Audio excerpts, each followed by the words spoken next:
अखिलेश जी कहते हैं double engine क्या, अब तो इंजन एक दूसरे को नमस्ते तक नहीं करते। जिनके आदर्श औरंगजेब हों तो उनका आचरण भी उसी प्रकार का जरूर होगा। आप क्यों कहते हैं कि उनका औरंगजेब उनके लिए आदर्श हैं?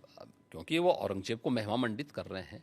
शिवो भूत्वा शिवम यजेत, तो जो जिसकी पूजा करेगा उस जैसा ही बनता है। योगी जी, आपने डबल इंजन सरकार का जिक्र किया। अखिलेश जी कहते हैं डबल इंजन क्या, अब तो इंजन एक दूसरे को नमस्ते तक नहीं करते। हाँ, देखिए, ये उनके संस्कार थे।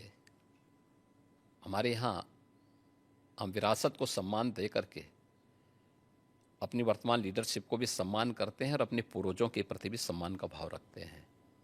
लेकिन जिनके आदर्श औरंगजेब हों तो उनका आचरण भी उसी प्रकार का जरूर होगा, और लोगों ने देखा भी अपनी आंखों से।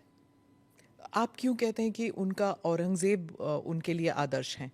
क्योंकि वो औरंगजेब को महिमा मंडित कर रहे हैं। वे सब लोग उस कैटेगरी में खड़े हो चुके हैं। उनके नेताओं ने मुंबई से लेकर के लखनऊ तक, ये सभी लोग तो महिमा मंडन करने वाले लोग हैं। तो जिनका जैसा आदर्श होगा तो वैसे ही उनका स्वयं का चरित्र भी होगा। यही तो हमारी संस्कृति भी कहती है, शिवो भूत्वा शिवम यजेत, तो जो जिसकी पूजा करेगा उस जैसा ही बनता है। हम राम को आदर्श मानते हैं, कृष्ण को आदर्श मानते हैं, शिव को आदर्श मानते हैं, उनकी पूजा करते हैं, तो स्वाभाविक रूप से उनके अच्छे गुण भी हमारे अंदर उनकी कृपा से समाहित होते हैं। आप जो औरंगजेब को, बाबर को अपना आदर्श मानता होगा तो उन जैसे गुण भी उनके अंदर देखने को मिलेंगे, और ये आचरण लोगों ने अपनी आंखों से देखा भी है और आगे भी देखेंगे। वो कहते हैं आपको हिस्ट्री के बारे में कुछ पता नहीं है। राणा संगा के बारे में उन्होंने कहा कि वो थे जिन्होंने बाबर को न्योता दिया था। आप जानते नहीं हैं हिस्ट्री अपने विरासत के बारे में। हिस्ट्री हिस्ट्री ये लोग जानते हैं।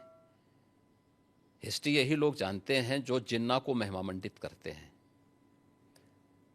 हमें याद है, इसी उत्तर प्रदेश में हम लोग लौह पुरुष सरदार वल्लभ भाई पटेल की unity, run up for unity के कार्यक्रम के साथ जुड़ रहे थे। हमने पूरे प्रदेशवासियों को इसके लिए आमंत्रित किया था। सरकार भी थी, भारतीय जनता पार्टी भी थी, सभी दलों को हमने आमंत्रित किया था। एक तरफ सरदार वल्लभ भाई पटेल जो भारत की एकता के आदर्श हैं, भारत की एकात्मता के शिल्पी हैं, हम उनके प्रति श्रद्धा का भाव व्यक्त कर रहे थे, और ये लोग जिन्ना को महिमा मंडन कर रहे थे। तो ये वही कैटेगरी है, ये वही ब्रीड है जो बाबर से लेकर के औरंगजेब तक और जिन्ना तक को महिमा मंडन करते हैं।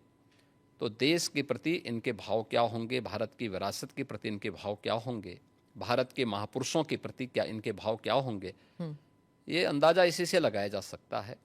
और ये लोग अवसरवादी भी हैं, इनको पलटी मारने में कोई देर नहीं लगेगी। भाई आज कर रहे हैं तो कहीं वोट लेना होगा, तो उनके कुछ नेताओं ने बयान देने शुरू किए हैं कि अब जो लॉस हो रहा है और जो कटघरे में खड़े हुए हैं, ठीक है, तो उसके बारे में इन्होंने कहना शुरू कर दिया, नहीं साहब ये तो जो है उन्होंने गलत बोला है, और ये तो राष्ट्रीय महापुरुष थे, राष्ट्र नायक थे।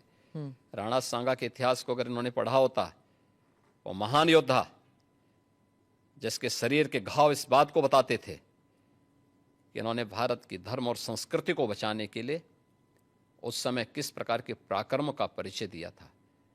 ये महाराणा प्रताप, महाराणा सांगा, छत्रपति शिवाजी महाराज और गुरु गोविंद सिंह के बारे में ये लोग बताएंगे।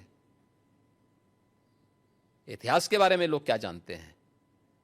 जो औरंगजेब और बाबर की पूजा करते हो, जो जिन्ना को अपना आदर्श मानते हो, इन लोगों से इसकी उम्मीद नहीं की जा सकती है। और आप विधानसभा में आपका एक भाषण भी था, आपने कहा था कि अगर औरंगजेब का महिमा मंडल कर रहे हैं, वो जो लोग नागपुर में जो कर रहे हैं, उनको यूपी आना चाहिए, हम उनका इलाज कर देंगे। इलाज कैसे करेंगे आप? उपचार देखिए, किसी भी बीमारी का उपचार के अलग अलग केंद्र होते हैं।